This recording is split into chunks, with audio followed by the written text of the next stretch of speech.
ওয়ামান সান্না ফিল ইসলামি সুন্নাতান সাইয়্যিআহ, পক্ষান্তরে যে ব্যক্তি কোনো কুপ্রথা চালু করলো, গায়ে হলুদ যেই বেটা চালু করেছে তার কথা বলছে।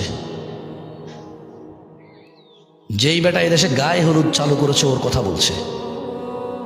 1450 বছর আগে আল্লাহর নবী বলছে ওই বেটার কথা, যেই বেটা বলতেছে যে বিয়ের মধ্যে গান বাজনা বাজা দেবে, মলেকা বানুর বিয়া গো, কি জানেন পরে বিয়ের বাজনা বাজে।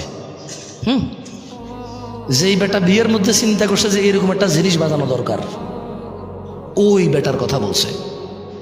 যেই বেটা বলছে বিয়ের মধ্যে ছেলে পক্ষ মেয়ের বাড়িতে আসবে কুলা ধান হলিদ মরিচ নিয়া, যে বেডিরে বিয়ে করব ওই বেডি সহ ওই বেডির বোন যত আছে, স্বাস্থ্য মামাতো আলাতো পাড়াতো চাচাতো খালাতো ফুপাতো সব বেডিরে ওই যে বেটা বিয়ে করবো ওই বেটার বন্ধু বান্ধব মিলা হলুদ মেখে দিবে। ওর কথা বলছে যে এটা চালু করছে, ওর কথা বলতেছে যে বলেছে রেস্টুরেন্টে গান বাজাইতে হবে তাইলে কাস্টমার টিকে থাকবে, ওই বেটার কথা বলছে।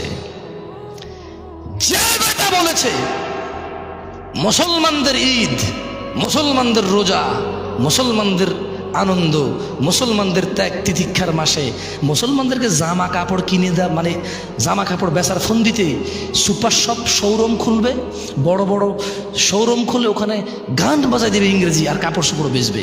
হ্যাঁ, মুসলিমরা পাগল হয়ে গেছে, সারা মাস রোজা রেখে জামা কাপড় কিনতে যায়, গান না শুনলে মুসলিমরা পাগল হয়ে যাবে, এদেরকে গান শোনাও, ভালো করে তোমার কাপড় চোপড়ের দোকানে গান বাজায় দাও, মৃদু সাউন্ডে ইংলিশে এভাবে ইংরেজিতে গাইবে, কিছু তোমার বুঝে আসবে না।